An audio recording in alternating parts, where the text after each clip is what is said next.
Every patient wants a speedy recovery.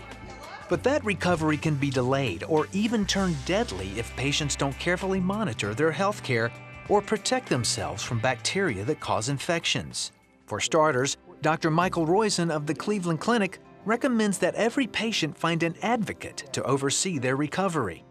An advocate is someone who can argue for you, can be persuasive, can take notes, can make sure you're getting the right medicine. It's really someone who's committed to your well-being.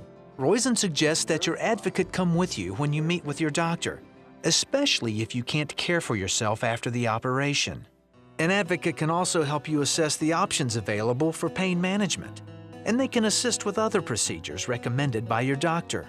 Finally, a patient advocate should track and assist with your medications, especially while you're still in the hospital. Have your advocate go through, why are you taking this? What does it do with the current medicines I'm on? Is there an interaction with the current medicines? Should I not take one of those medications I've already taken? Now, another good thing is we have an armband here, and we now have in many hospitals, every drug is barcode labeled, so the barcode matches the one on the drug. If they're not a fit, we don't give it to them. Dr. Roizen says even with barcode checks, a smart patient should still ask questions to make sure they're getting the right drugs. What is that for? And is it for Mr. Bob Smith and not Mr. John Smith? The nurse who's giving him the drug should say, what are the last 4 digits of your Social Security number? Or what is your birthday? Because it is 2 identifiers that now are required. If someone isn't asking you 2 identifiers, don't take the drug.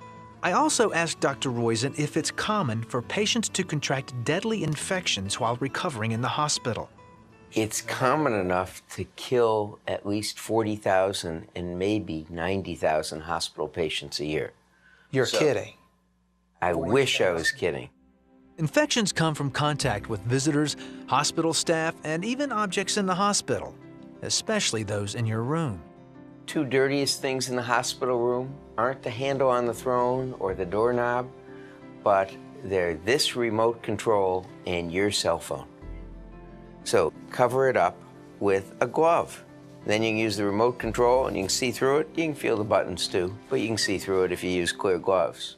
In his book, The Smart Patient, Dr. Roizen refers to visitors as cargo vessels laden with bacteria. This is a hand sanitizer. Best gift isn't to bring someone flowers, but is this. And I like a sign up here that says, thank you for washing your hands. So it tells everyone who comes in before they shake your hands to wash them. And that goes for every hospital personnel. And one of the dirtiest things, believe it or not, is often the stethoscope. And so you ask the physicians, one of the keen ways you can do it if you're a clever patient, as this one is say, I'm curious, I'm taking a survey.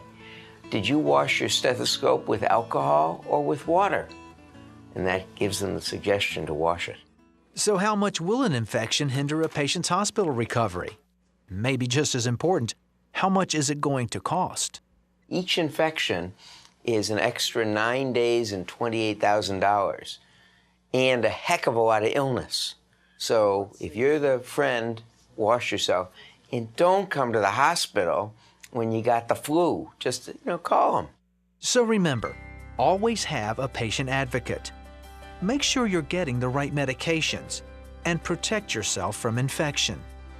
This is Tim Branson at the Cleveland Clinic wishing all patients a speedy recovery.